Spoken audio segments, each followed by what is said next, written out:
You're listening to Behind the Wheel on RacingJunk.com. You've read the stories of the drivers and others involved in the sport that we all love. Now hear their stories firsthand via our all-new podcast to find out how their passion for motorsports has made life worth living. What was his fit about? What was Brady's fit about? We were losing, and we just kept giving away touchdowns. Like, just leaving holes in the defense. That's what the Patriots do.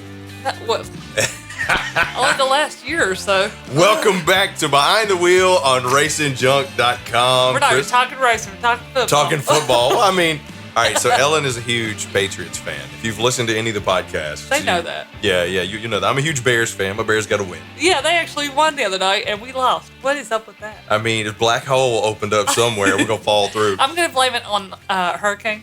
Yeah. Okay, Hurricane Florence, Flo messed everything up. up. She did. She floated all around. Speaking of, welcome back to Studio East, or Southeast as we like to call it. That's right. I want to thank our recent guest, two-wheeled off-road GNCC motorcycle driver Garrett Robertson, for taking some time to tell us his motorsport story. 19 years old. This kid, it's funny because I met him, lives here in North Carolina, was excited to hear about him and his career.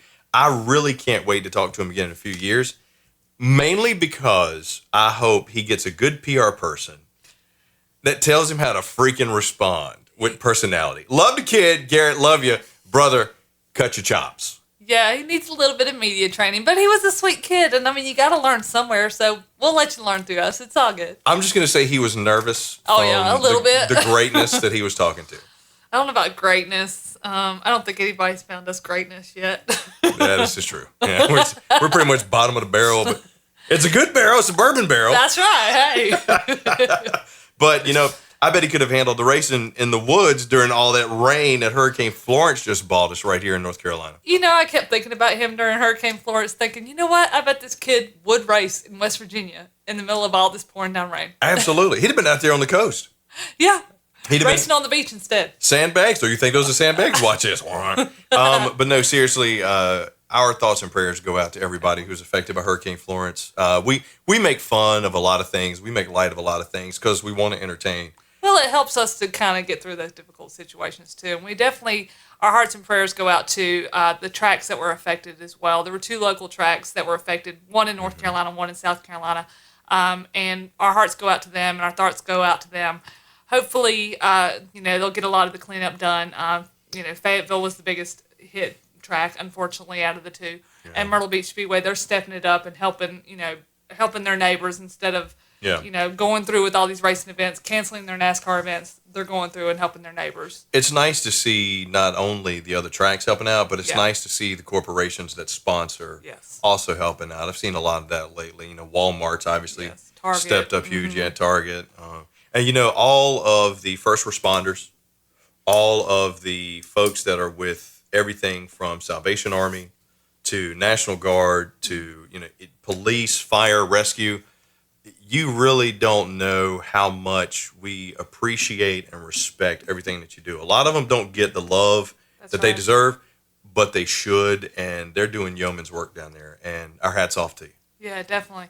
We had a lot of people that were probably out of school, that kind of thing in our area. We are in North Carolina, for those who didn't know. And, of course, we were on North Carolina. That's right. We were on the tropical storm side of things, so we didn't have to deal with as much hurricane wind, that kind of thing. I had a tree on my house.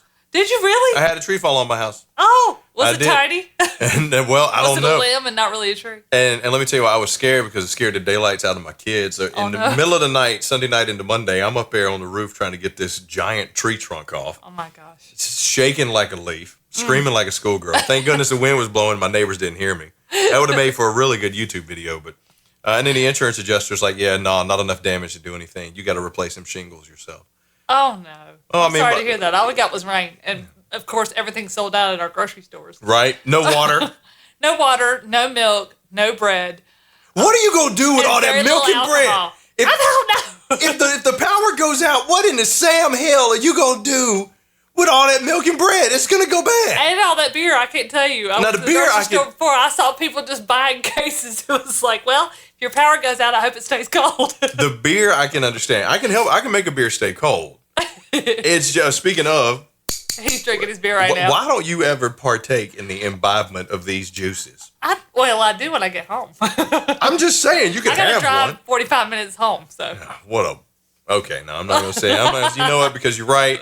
Somebody might be like, no, that's wrong, but you know the comment I was going to make. No, we do not endorse drinking and driving on the show. Not one bit. Not a bit. Not one bit. Absolutely not. But when you get home, enjoy, partake. It's 5 o'clock somewhere, right? So, plus, you know as many tracks as we've been on. I'm a bad beer connoisseur. Boy, if it says Iron City or PBR, I have it somewhere in my house. That's right. Somewhere. And nothing wrong with PBR if you want to sponsor the show. You can contact Ellen. If you have a beer that's better than that, you know, the people that make all those beers with the tight jeans, the beards, the freaking beanies, and the 900 tattoos. If you make those beers. That's right. We want to hear from you. I'll drink it. I'll try it. Oh, yeah. I'm willing to try just about any kind of beer. So. Just don't ask me for my opinion afterwards. Yeah, I do like a homebrew. I'll say that. But same here. Please don't put a ton of fruit juice in it. Thank you. Fruit don't belong in beer. No, it really doesn't. I'm sorry. I'm not a grapefruit with beer fan. I apologize for those who are. Well, you know, while our part of the country is on the mend, the Midwest is actually doing really well. And I'm excited about tonight's guest, Sherry Soliz. Yes. Tell me a little bit about Sherry. She's been around, but it was difficult to find a lot about her. Yeah. Sherry is an up-and-coming land speed racer who recently went to the Bonneville Salt Flats. Oh. And I'm a huge fan of land speed racing. Everybody that's listening to the show probably knows that I'm a big fan of drag racing. So this is kind of drag racing on steroids. So, of course, I love speed. So you can't get faster than land speed. No. You really can't. And granted, she is land speed on two-wheel, which may not be as fast, but for our two-wheel fans, this woman will be a great listen. She has... Wait a minute, do you mean moto or motocross? Oh, I don't even want to get started on that. You know, people just can't pick up on accents sometimes.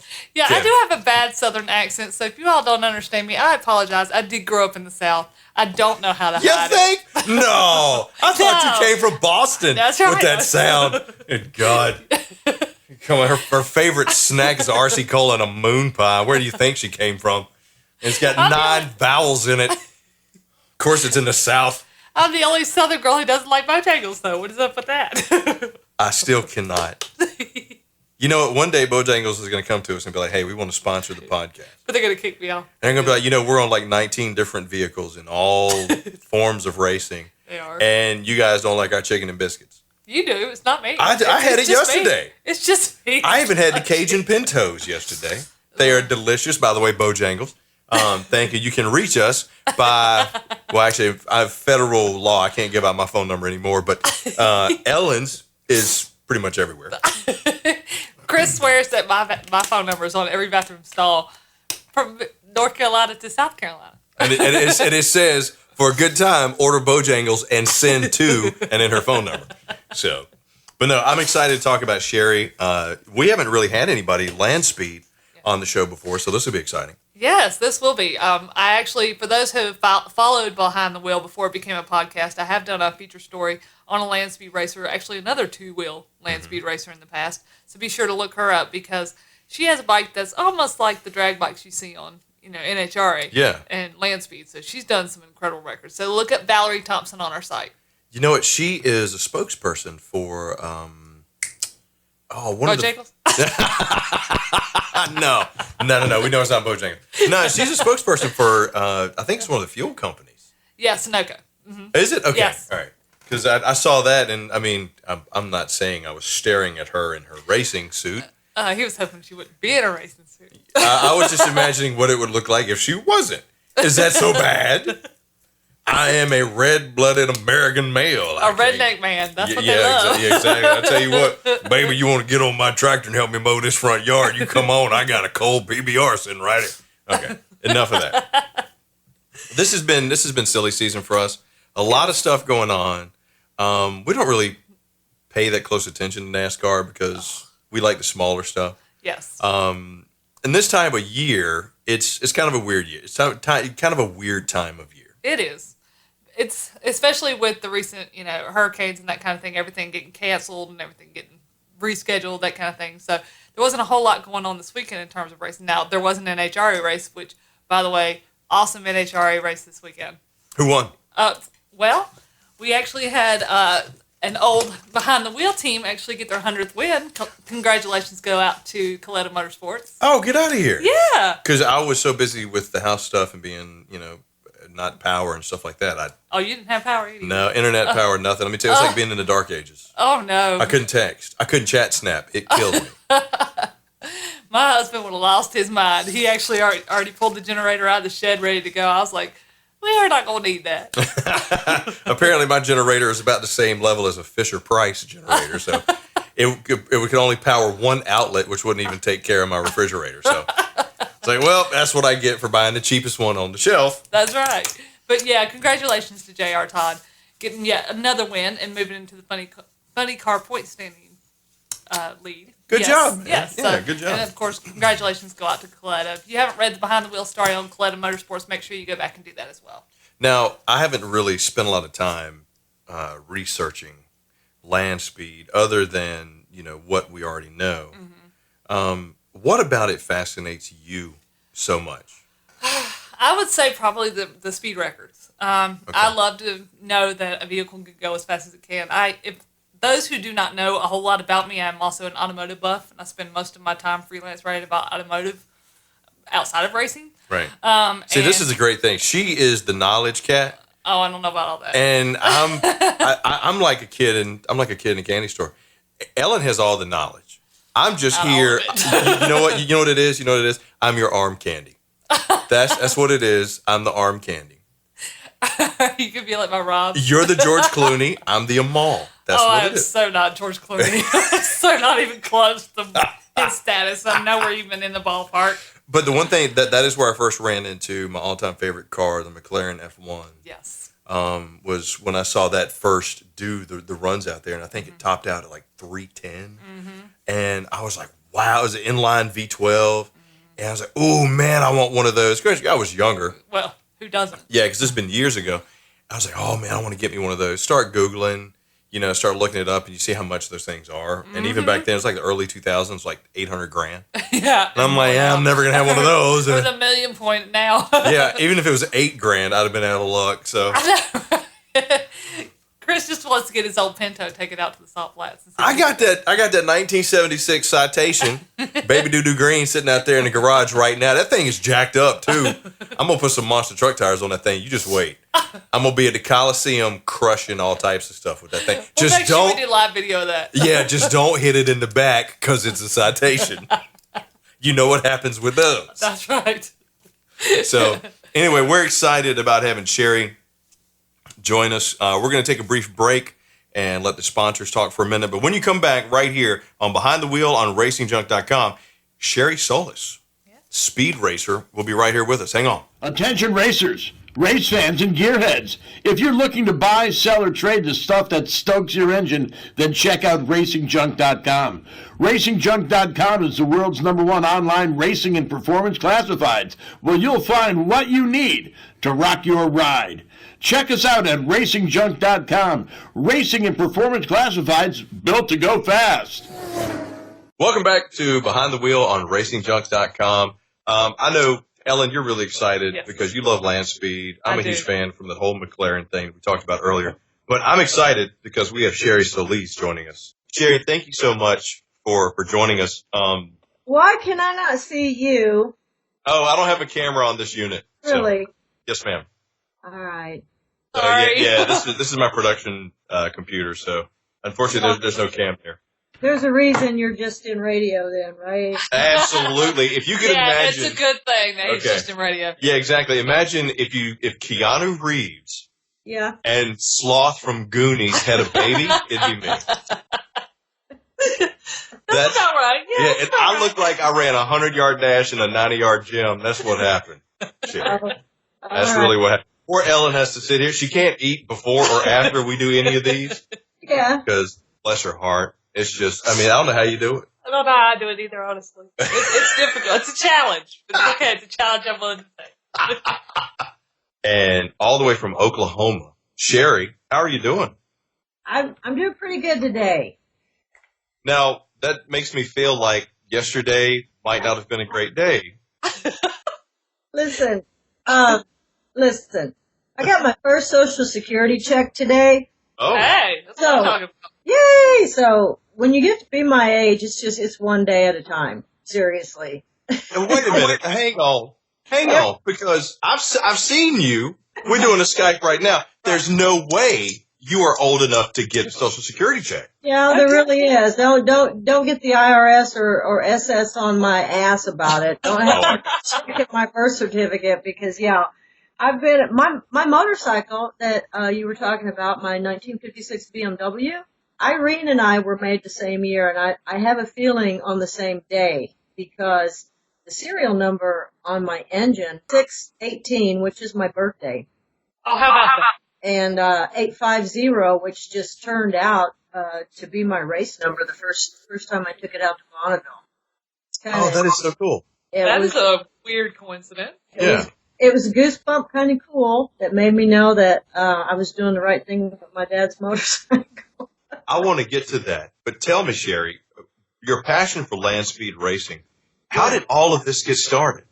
Man, just like everything else in my life, I stumbled onto it. I actually first became familiar with it watching Jody Perowitz when her and her daddy Dave built her first motorcycle. I think it was 2012, maybe. And she went out there and set land speed record after record the first time she went out, and I was absolutely fascinated with the appearance of the place and what was going on out there. So in 2014, I talked my way into a sponsorship with the event, and I volunteered to work just so I could get a feel for what was going on, and absolutely fell in love with it.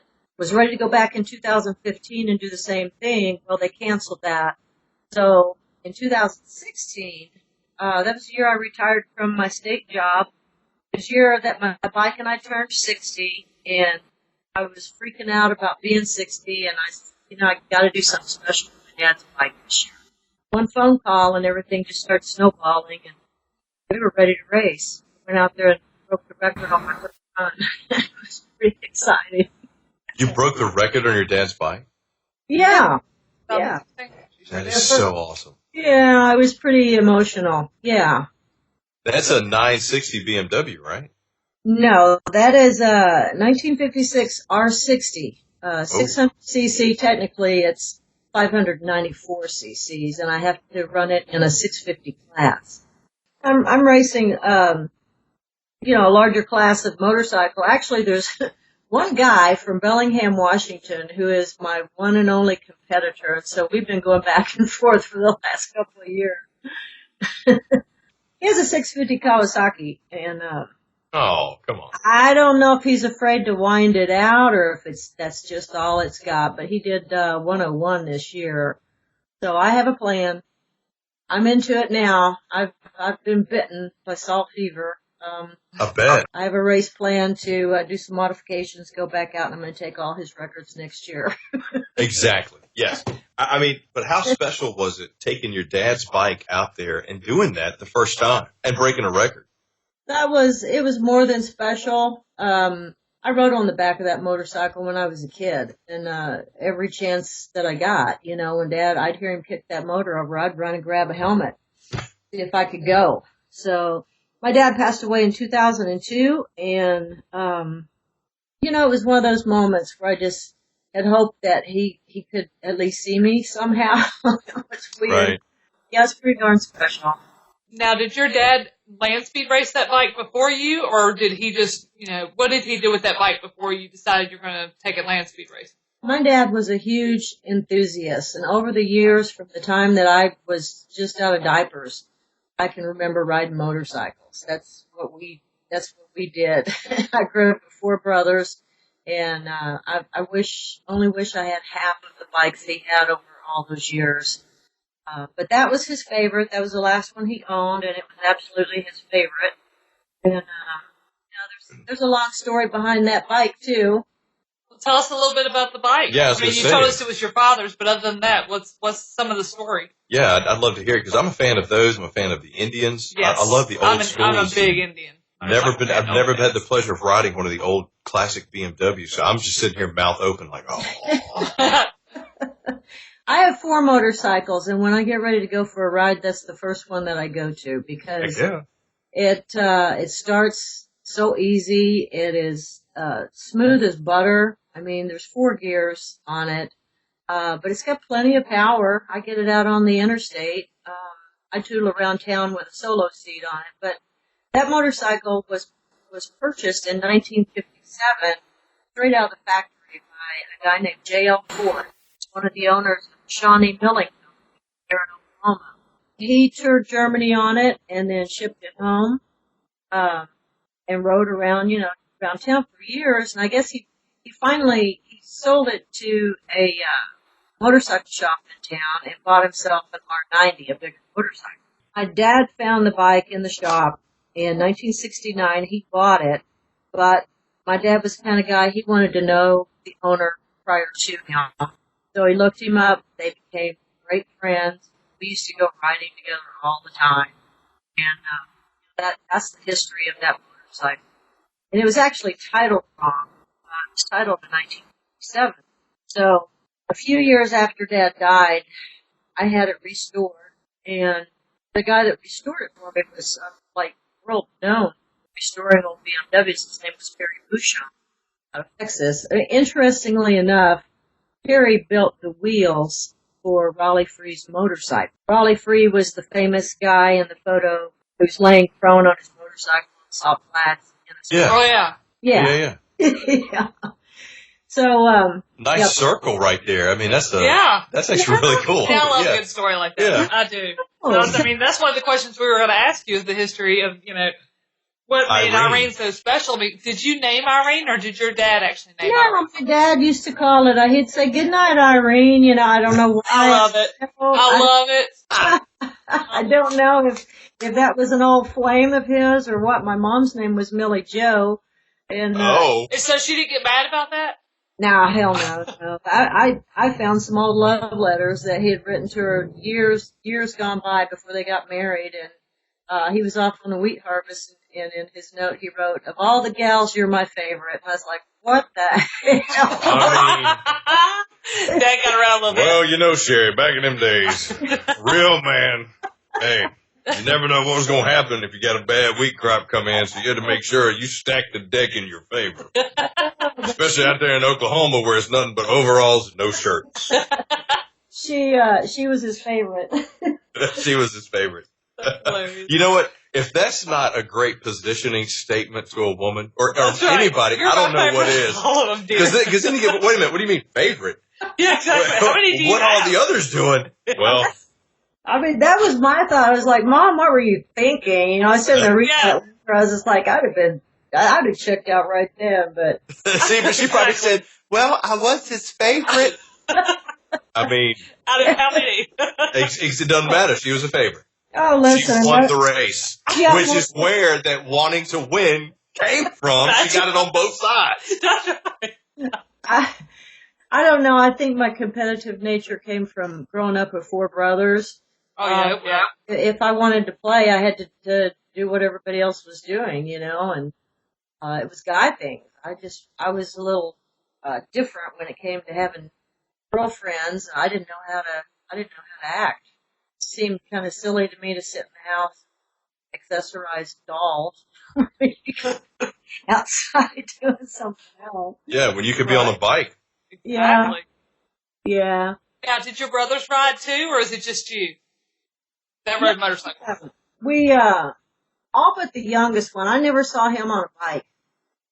But, the first one, wound up having an accident in high school, and then the second one had a more severe accident, and the third one had accident after accident after accident. He was the evil Knievel of the bunch. Oh, yeah. There's always one.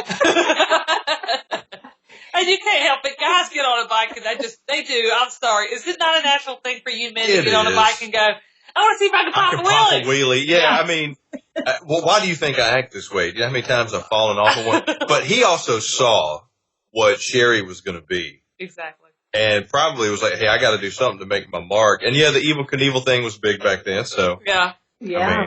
I mean, every kid in my era wanted to be Evil Knievel, but yeah, when I turned 14, I couldn't wait to go get my license to ride motorcycle. And I'd been riding a Yamaha Twin Jet 100 up and down the alley daily, you know. Nice. Waiting till I could get on the road. My dad sold it. He said, baby doll, I'm not going to scrape you off the pavement. I don't want you to have your motorcycle license. So that was it. That was the only time I was treated different than the boys, you know. Oh, I bet you hated that.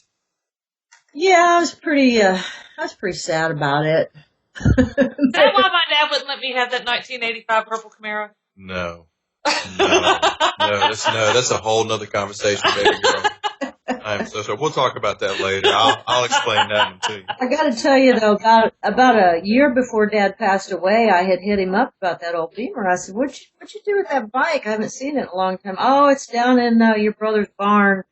He says, "It doesn't run anymore." And I said, "Well, I'd like to buy it." He said, "What do you want with that old thing?" I was like, "It's a cool motorcycle." By this time, I'd already bought a couple of motorcycles for myself.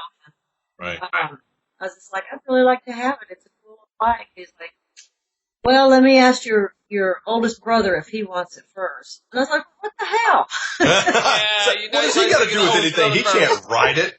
A little lightweight.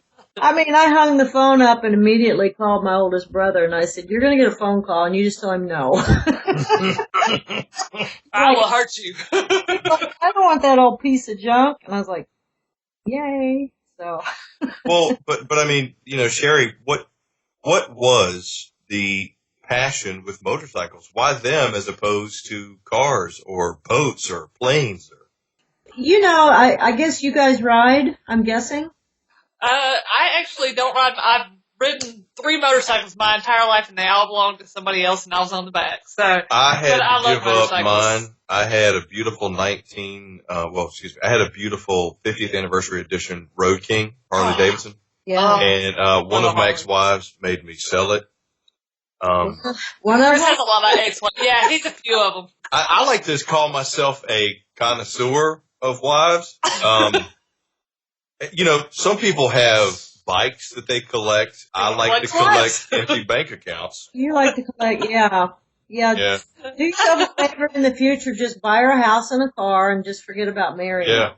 You know, that's how you do it. I need to learn how to shake hands. He's engaged right now. So yeah, and I'm engaged again, Sherry. I need to learn how to shake hands when I get home and not propose. That's right. I have this problem about kneeling. Yep. Well, you know from riding, as a kid, after you learn to walk, then you want to ride things. You ride a tricycle. Oh, yeah. You ride a bicycle. If you're lucky like me, we had go-karts. We had a dune buggy. We had a boat. We water skied. I mean, the whole 9 yards. Or with this family.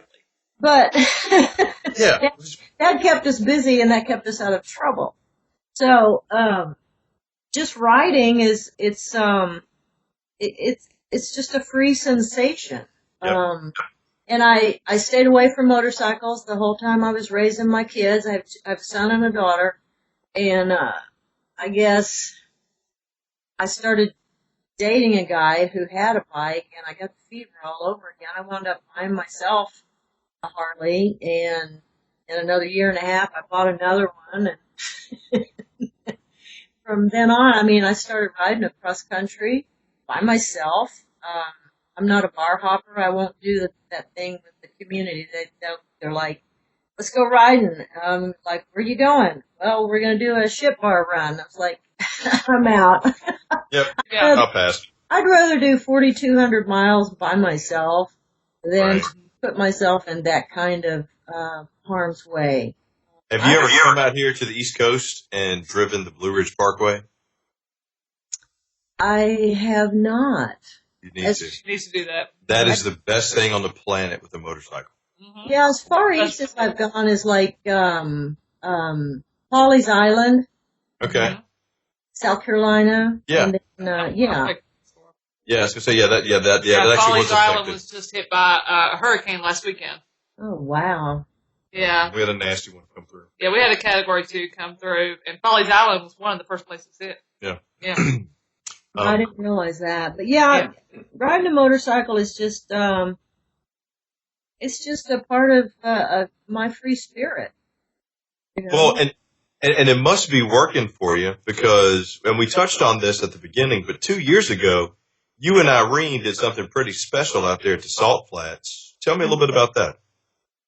About the experience All itself, of in getting the bike ready to go. I had a really good friend here who also knew my friend Perry, and they both were working together. Perry was excited because he had a few records out there himself. And he even told me some little tricks that I could do, like take my battery out, take my center stand off, do this, do that to make my it lighter. Make it lighter. Okay. It'll actually run without the battery. It has magneto starter. Well, I didn't do all, but I had folks behind me that were helping me, and when I got out there, I met this crazy guy. I don't know if you've ever heard of Bill motherfucking Woods. I have. Bill is part of Sodium Distortion team, and he took my bike and trailer right into his pit and said, I'm going to make sure you can pass tech and do this and do that. And I had met him in 2014, and he told me I was his salt crush, and I kept telling him to leave me alone, I didn't. Now, Sherry, we just talked about what it's like to be the favorite, top of the list, and here you are disrespecting that memory. The Bonneville Queen.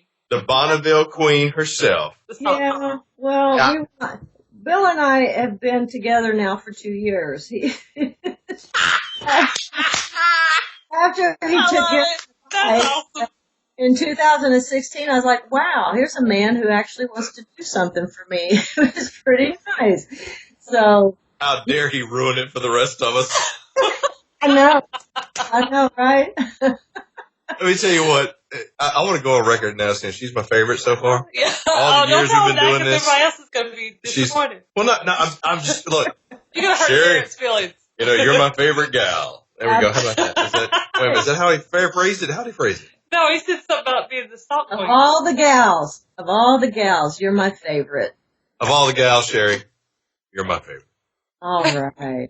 You look at something else real quick, Dad. You used to tell my mom, he'd be doing something, he'd say, well, good enough for the girl I go with.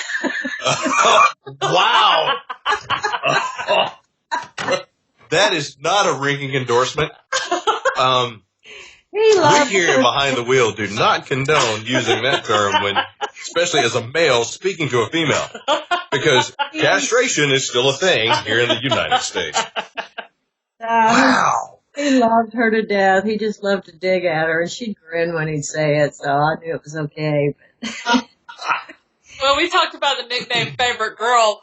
What about your nickname Fuzzy? How did you end up with that? I want to hear that. Yes. I'll tell you what, it's a long story, and it's not even a good one. Give us the clip notes, at least. Well, I gotta know this. Just like this podcast, they're long and they're not good. Oh my God. Ellen and I just cracked beers. We're waiting for the sponsorship to come through, else we would mention them. Oh. But yeah, tell us that one. How'd you get fuzzy? Well, I'll try to keep it as short as possible. When I was working, doing my motor carrier safety work, I had I'd gone to school with 4 or 5 other officers, men who worked out in the field. And when we finished our training, I was the only one that successfully completed both parts of my DOT training. The guys all failed. And my boss was pissed. So I became the expert. He promoted me to manage the department. And needless to say, I wasn't real well respected by my peers. But we had a discrepancy in one of the brake violations one day, and so our field major contacted me and told me 50% of the guys went one way with it, 50% went the other way with it. What was my take? And I told him, he said, well, now we got a problem because you and I differ. So I went to the top of the food chain at DOT to get a ruling on it, and they came back in my favor. And the guy who gave me the ruling, his nickname was Buzzy, B-U-Z-Z-Y. Buzzy. Hey, that should be your nickname, Chris. So it should be. I'm going to start calling you Buzzy. I called the major to tell him, and he was laughing about this guy's name. He's just a little southeastern country boy anyway, and he was just giggling about this guy's name, Buzzy. You know, it's like, yeah, well, he's at the top of the food chain, and he ruled in my favor. And he says, well, then, I guess we're going to have to do what Buzzy and Fuzzy say then. And I said, that's right. So it's stuck. He started calling me Fuzzy. To this day, he still calls me Fuzzy. And I said, you know what? I'm going to go with it. Go with it. Run with it. I love it. Run with That's it. hilarious. Yeah.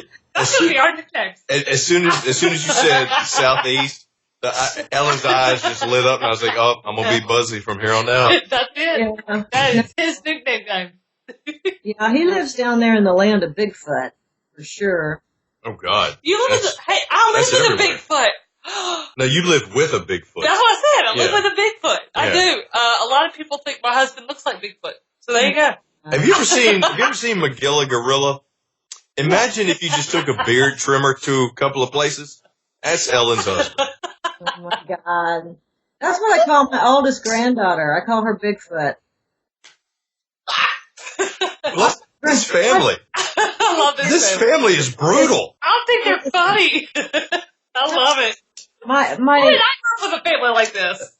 My dad called all of his grandchildren clodhoppers. They were all clodhoppers. And so all my grandkids are going to have nicknames, you know. And so Sadie is Bigfoot. The middle granddaughter, Tenley, is Wild Thing. And my grandson, Butters, who will be 3 next month. Well, his name's Will, but I call him Butters. Wait a minute. Hang on. It's just a personality thing. I don't know. It's just whatever, you know, it's something that about him that makes it fit for me. And Is that from the South Park show? no. Oh, okay. So he's not like Butters. Okay, all right. No. Because I had a whole nother angle we were going to go with that one. No. That's cruel. Don't do that. No, that's not cool. I love Butters. It's a sweetheart of a kid. He is, but there's something wrong with him. Mentally challenged. Wow. So you're saying that Sherry's? No, I said that Butters on the show is. No, Sherry's grandkid is probably awesome. I'm just look. You can't run. Sherry will catch you. She set a record. I know. With Sherry. I'm What was that like in 2016? Mm-hmm. When you set that record, what was the first thing that went through your head? The first thing that went through my head was that I was like, are you shitting me? Because I pulled off the course, and my very first run, let me just back up and just tell you, the very, very first time I ran, I was nervous, and somehow when I started my bike and started riding, all the nerves just disappeared, because, you know, you're in your form, you know, your natural state on your bike. And I thought, I'm just going to test this out. I don't know what this is like. I don't know if it's slick, you know. So I didn't really push the bike, and I came off the course, stopped, and asked one of the workers, you know, what the time was. And he's just like, you need to go to impound. And I said, what for? Because I thought impound was a bad thing. Right. He says, you broke the record. And I was like, shit. And he goes, I love it. and he goes, yeah, you had an 89.96 or something like that. And I was just like, I was actually disappointed because I thought, I didn't think I'd gone that fast. But anyway, so I went to impound. They checked me in and told me I could take my return run, you know, but I qualified to back it up. And so Bill motherfucking Woods came over and he talked to me about it. And he said, now, I want you just to do exactly the same thing, you know, because you got the record. He says, so just take it easy and just do what you just did. And I was just like, I was sitting there and I was just looking off, gazing off at the salt. He goes, you're going to open it up, aren't you? And I said, yeah. I mean, yeah, you are. You're you have salt. to. Yeah, you have to. You have to. I mean, what's going to happen? Are they going to pull you over? I mean, come on. Yeah, one of the cops. That's what I asked him. I said, well, what could happen? He says, well, first of all, you could blow your engine. He said, this motor hasn't been tested. And I was just like, that yeah. is All right. So I took off and I stretched every gear out and I came off at the end of the course. Actually, I know that I was over 100 miles an hour in my mile. Right. But they time you from beginning to end and average your speed.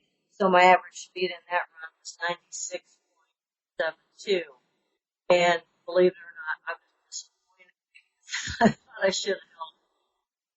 But apparently I didn't get it in front of my mile speed. But 96 is not too bad for a 60-year-old motorcycle that hasn't had any modifications. I ran it in production. Hey, Sherry, could you say that again? You kind of broke up on us a little bit.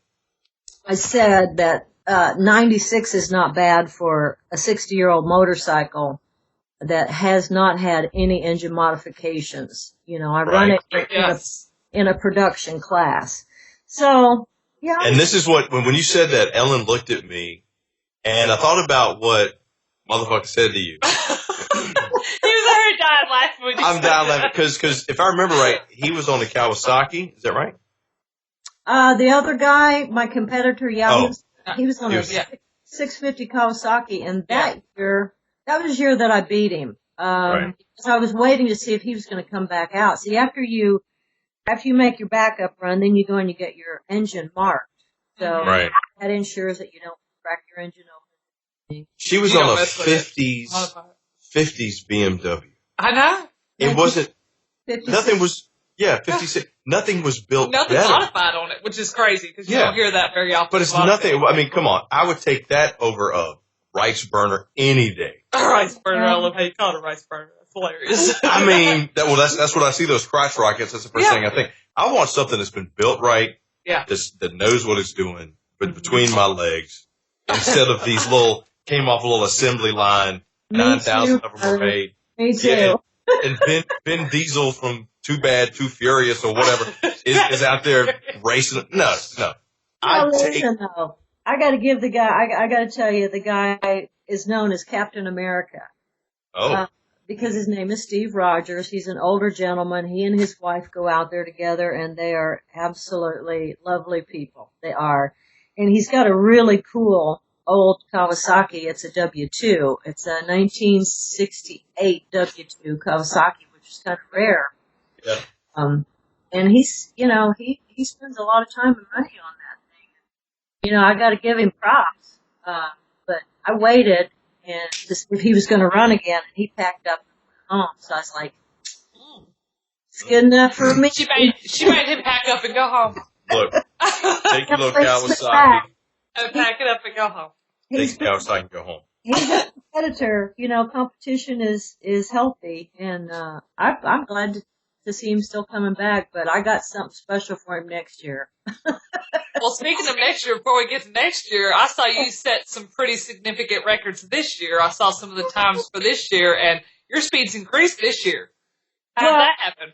I bought a different motorcycle. I saw it was a Honda. Yeah, it's a 1974 Honda CB550. That's not a whole lot newer. I mean, come on. Dare you, madam? It's smaller than the BMW. Right. It is Honda. But it's badass too. I mean, I don't know if you saw the pictures, but it looks like something out of Mad Max. I did see it. One of Bill's friends was in the Cretans Motorcycle Club in Seattle had it for sale, so I went up there and bought it and did some modifications to it before we took it out. Of course, Bill lived in Washington State and I live here, so I have to do a lot of the stuff myself. And I had a friend here at home that I lovingly call Crazy Eddie, and he helped me put a big sprocket on the drive chain. I learned a whole lot about my carburetors. I rejetted them 4 times before I went out there. And even after I got out there, between I guess a couple of races, I changed the jets, went leaner, and tried that. And I went richer, a couple of sizes on my main jets. But that little motorcycle is solid as rock. And top speed I got on it was 117 miles an hour. I was really hoping for 120, but from 4th to 5th gear, it just seemed like I didn't have any control. But I did. I set 2 open records. The first class I ran in, I broke the current record by like 7 miles an hour. Oh, Sherry, you faded out on us again. Can you say that again?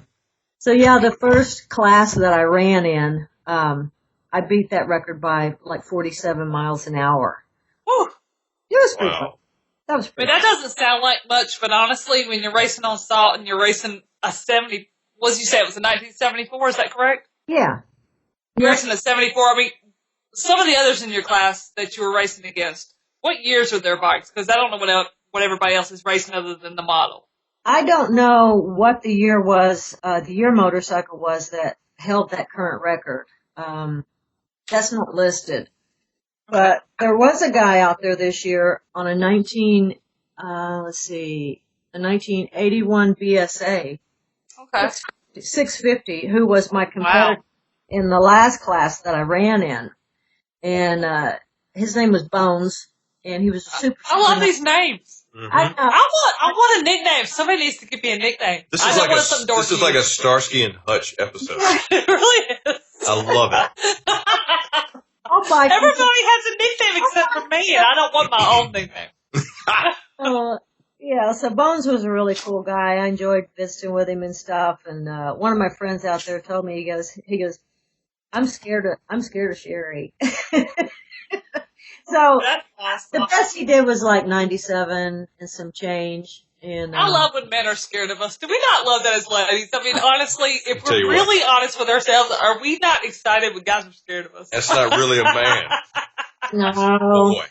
Well, it was his first experience on the salt too. So, he had a lot to learn, and he told me he had a blast doing it, and he's got a plan to come back in 2 years. He said, so your records are secure for now. And I said, that's awesome, because I'm probably not going to take that bike back out there. It was a pain in the ass. Tank off, you have to take the whole carb rack off, and the head comes. Oh yeah, it was we were the last ones on the salt at the end of the day. Everybody was gone. Oh wow. Yeah, because you have to tear your motor down to have them do the engine displacement measurement. Mm-hmm. And that is not a simple machine to break down. Plus, I took a whole set, head gasket, seals and everything I needed so the action didn't rebuild.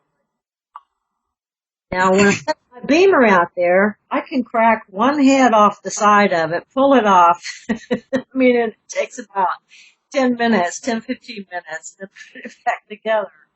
Different engineering. Yeah, different. Do you work on your own motorcycles? Do you work on your motorcycles? Because some people do, some don't. I've always been curious. I love that. And I started doing that. Actually, it was Bill that has pushed me beyond my comfort zone when it comes to working on things. He's made me a wrench, actually. And, some of my friends. That's her other nickname. Fuzzy got her own wrench. I do. I have lots of wrenches. That's what he bought me for Christmas. He bought me like a whole bunch of tools. That motherfucker bought you a wrench. No, my friend Crazy Eddie, he teaches me a lot too. So I love learning how to work on my bikes because that way what's been done to it. You know for sure what's been done to it if your hands are on it. So exactly. I love it. I love it. You know what? I mean, Sherry, you have had such a successful career doing all of this, coming from business to this, to another business. I got to hear the story about how you became the head of Stripper Juice. Oh, yeah. Chris has been dying to ask you this. and what it is, because I ain't going to lie, when I first saw it, when I saw the picture, I had something a little different in my head. Did you? Just a little bit. I saw you all lean back in your tank top and your bandana on the bike. And I was like, oh, hey, girl, what type of Stripper Juice you slinging? And then I read about it, and I was like, okay. Yeah. He was a little bit disappointed. Just a little. Yeah.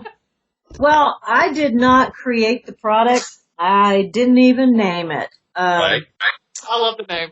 It's hilarious. Love the name. Yeah. It's not for everybody. I'll tell you that. It's not for everybody. But the guy who came up with it was a Southern gentleman from Georgia. His name is Eric Ward, but people call him Otis. Because why not? I mean, why not? But everybody on this show has a nickname of me. I'll give you a nickname, babe. I'll give you a nickname. Oh, God. I'm scared to know what that's going to be. But just like everything else, it was something I stumbled onto. I was still working for the state at the time and was already thinking, what am I going to do when I retire? Because I'm not going to quit working. So I was out the Laughlin River Run. I rode my Fat Boy out there. Oh, nice. In 2009. It was 2009. And I stumbled onto that stuff. It was, of course, in completely different packaging at the time. And I was like, I don't know what this is. I don't care what it is, but I want a can of it because I just thought it was pretty cool. I mean, yes. And how would you want it clean? I ain't gonna lie. I maxed out the credit card before we started ordering some. I was like, why not? You're like, oh, this is for motorcycles. I saw Otis, Fuzzy, and Stripper Juice, and I'm like, I need to be in this family. You need to be in the circle. But I got home, and one thing I is so important. Cleaning is actually part of your maintenance for your motorcycle. Yes. And I hate cleaning my bikes because you use soap and water, then you got to dry it all off, and then you use different products for different parts of the motorcycle, and then all the grease doesn't come all off, so then you got to do other stuff, and you're into it for 3 hours at least. I got home with that stuff and tried it, and I was like, holy shit, what is this? And I started taking it serious, and what was a 3-hour job turned into a 20-minute job for me on my Fat Boy. I never used water on it again. So I had kept a card from the jackass that I bought this from, and I ordered some more, and then he hit me up about selling it. So I started selling. I thought, well, why not? I can make a little extra money, and I can get it cheap for me and my buddies. And one thing led to another. I met another guy who knew Otis. He put me in touch with Otis. I started distributing. And a year later, Otis hits me up and said, hey, I'm thinking about selling out, and you're my biggest distributor. I think you'd be a good fit. I was like, I don't know. Yes. And I said, listen, I'm planning a trip out that way. I'll just come by and see you. And I'd already had a trip planned. I rode out to Georgia, and I met Otis. I saw his operation, what he had. And I said, I'll get back with you in, I don't know, a couple of weeks. So I rode on to South Carolina, and then I rode down to Daytona, then I rode down to Key West, then I rode back home a different route, went through Texas. This whole time I'm on the road, I'm figuring out how I could do this and keep working for the state of Oklahoma, and how I'm going to come up with the money. I mean, everything just, I don't know, maybe I was just having an Oprah moment on the road. Yeah. Well, it's found all these trips. Yeah. I got home and I told him, I said, okay, let's do it. Let's do this. So it took me a couple of years to find a plant that could produce it and do everything I needed in one place. We had to make a couple of adjustments to the blend, which actually improved on it. Packaging. Wow. An aluminum can to a seamless steel can. And I'm proud to say my hazmat background came in handy because Otis's can was not DOT compliant with markings. I mean, would you really trust somebody named Otis to make a DOT compliant can? I trust Fuzzy. I would not trust Otis. I'm just saying, Otis's can. Anyway. Not proficient, not prudent. Fuzzy's can, perfect. It was a great, for him to come up with that blend originally was just, in my mind, was really something pretty damn awesome. And the way he came up with it, He and his wife were out one night, and he took his younger brother-in-law out to a strip club. Very first time taking him to a strip club. And so, why are you hitting me? Why are you hitting me? You say that, Ellen looks at hits over at me like I spend all my free time at the strip club with my brother-in-law concocting ideas of juice based around cleaning and strip joints, which I'm sorry, the two do not belong together. Well, no, we're not finished. So, how do you know that, though? So they had it. So Otis's wife winds up buying him a lap dance, and this stripper comes flipping, doing flips, and lands up, on his lap and everything. Well, they get home. He was a drinker. He liked to drink. He liked to party back in the day, and they get home, and he starts trying to get frisky with his wife, and she says, "You ain't touching me till you go wash all that stripper juice off of you." And so a star was born. He gets up the next day, and he's out cleaning his motorcycle, and he's like, somebody needs to make a cleaner that really works and whatever. And then he's just like, stripper juice. He goes, that's what I'll call it. And I mean, seriously, swear to God, that's how he came up with it. I love that story. That's my favorite story ever. I'm just going to say it. That's my favorite story ever. This story has usurped a Christmas story for me.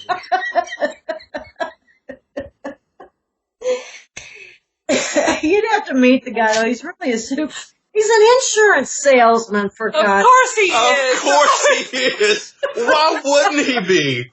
Hey, guys, let me sell you some work comp, some employee benefits, and some stripper juice. That's right. What? It cleans. I swear. Yes. Please sell me some, sir. And your snake oil cart. Yeah. Yeah, he's a super, super nice guy, though. We stayed in touch. But I'm actually, people get a kick out of stripper juice. I had a great time marketing it when I got started. I had some of the You think?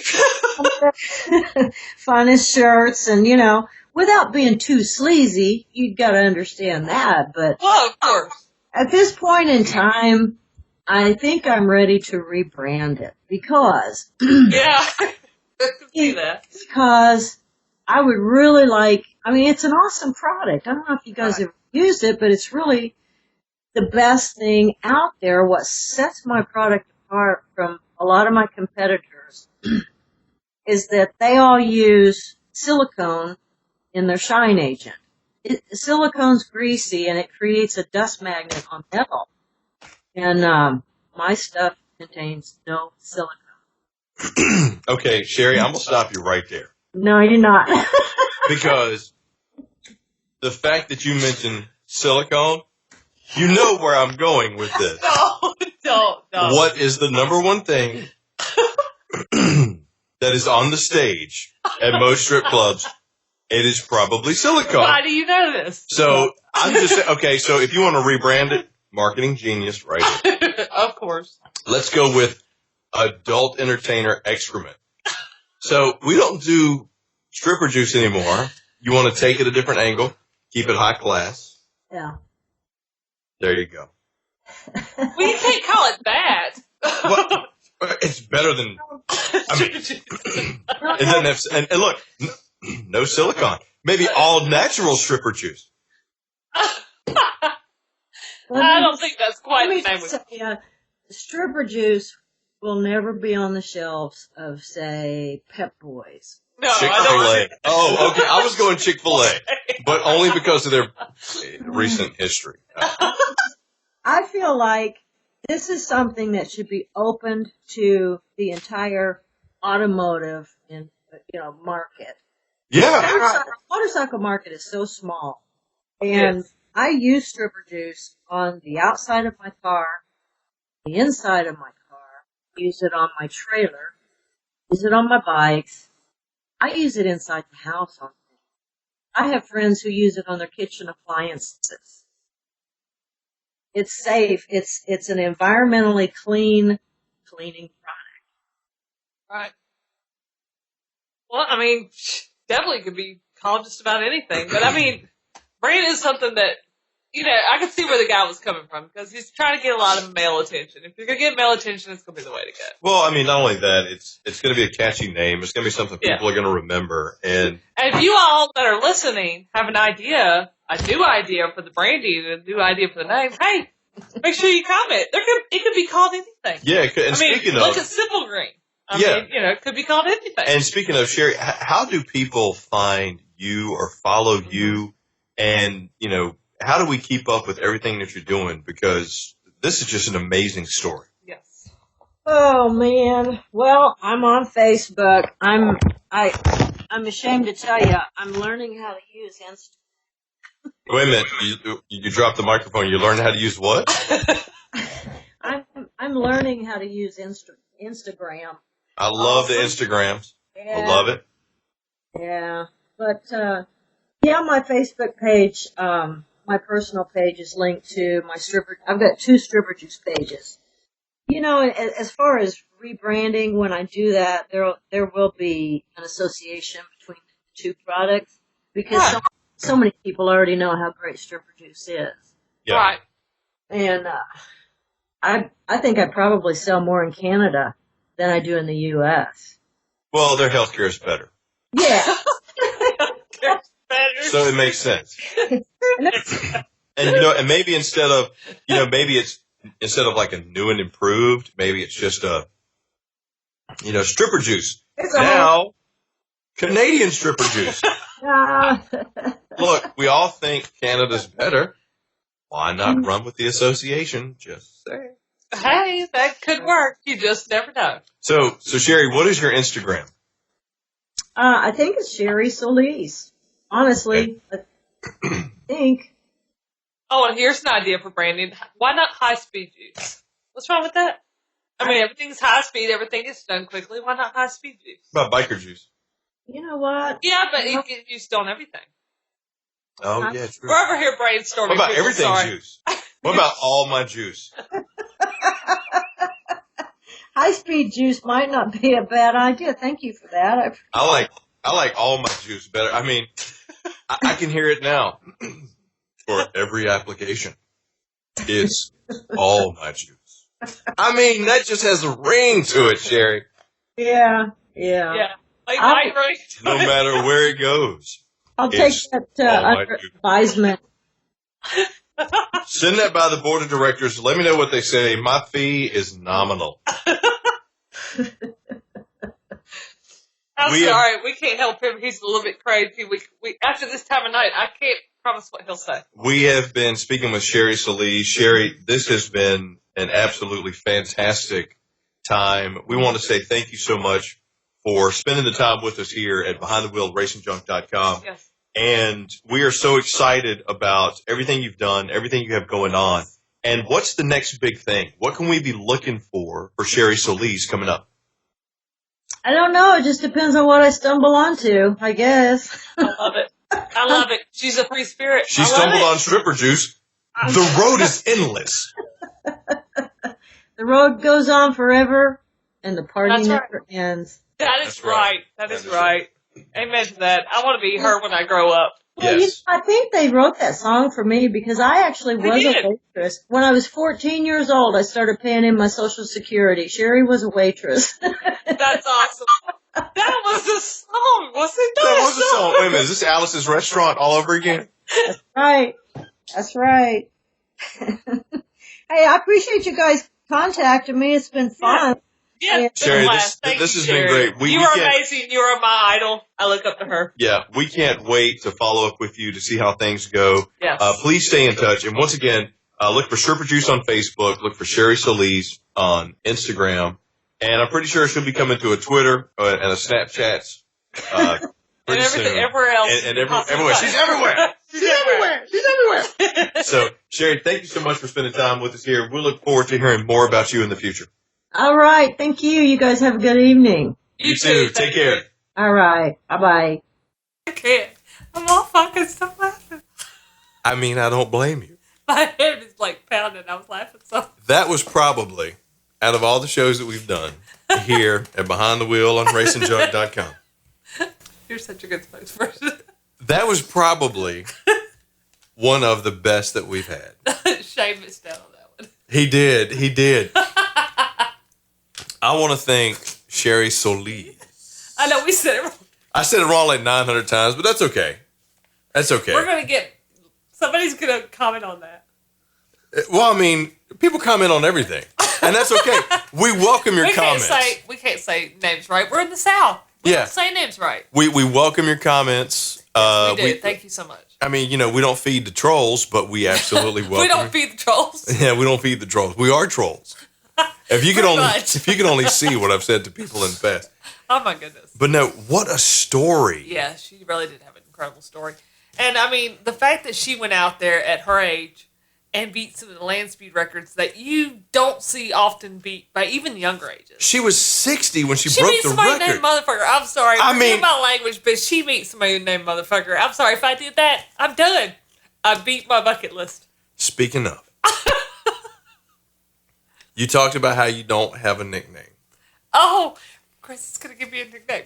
Y'all please pray this is not bad. So I'm scared. So, I love you. Oh, God. And you're right. We had a Fuzzy. We had an Otis. We had a Motherfucker. We got a Tater. We do. We got everything under the sun. But sweet Ellen does not have a nickname. I did growing up, but I don't want the same one. So if you say the same one, I'm going to be pissed. I'm going to tell you right now that your nickname, because it has now been refreshed, it can be used again. Your nickname will be Lily. What is that? Lily? Little E. Little E. Yeah, no. Lily, come on. We in the South. Lil and then E with the umlaut over top of it. So technically, I guess it would be like Lil. But you're now going to be Lily. Lily. You like that? You like Lily? Because I like stripper juice better. I'll be honest. If it weren't copywritten, we'd give you stripper juice. I know, right? How about Lily stripper juice? No. Or how about Lil stripper juice? Or just... Oh, I like that. Because I am going to go and buy every bit of stripper juice that I can find after talking to Sherry. He doesn't know what he's going to do with it. Because he doesn't even know how much. Oh, I got some ideas. I got... Because she did say you can clean anything with it. Yeah, I got furniture. I got cars. How'd you get that so clean? And I got that 74 Citation. That's true. Sitting in the garage. You should put it in the gas tank and see if it makes it go. God, anything will make that thing go. Are you kidding me? Those things were built to go wherever they wanted to. You just don't hit them in the back because they'll explode. They suck. That is the worst car. That's what I thought. Why not try to see if it'll make it go? You remember the Dodge Darts? Of course. Or the Datsuns? My dad owned a Datsun. I had a Datsun.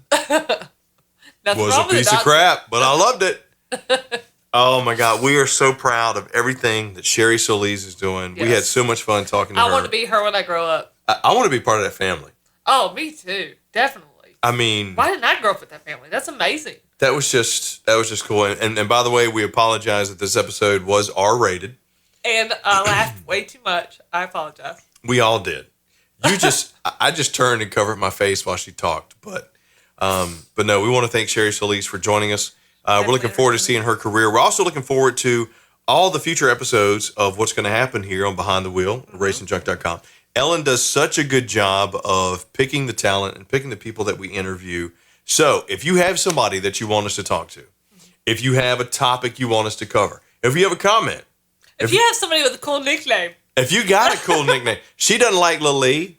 I'm thinking Lil E is good for her. Either that or Boopsy. I don't like Boopsy. I'm thinking Boopsy now because she doesn't like it. or Grunk Oopsie. Grunk Oopsie? Because she's a huge Patriots fan, which, bless her heart, she can't help it. So, you can get us at RacingJunk.com. Just leave a comment. Also, thank you for everybody who's been downloading the podcast. We appreciate your support. We hope you like the show. We're always welcome to your comments and your criticisms. We love what we do. We love the people that listen to us. So, we're here for you. And as always, you can catch us on the next episode of Behind the Wheel right here on RacingJunk.com. For Ellen Richardson, I'm Chris Young. For Lil E, I'm Tater. Slanging all the stripper juice we can pour over top of you. That's right, baby. Stay safe, keep it between the lines, and Lord, don't drink and drive.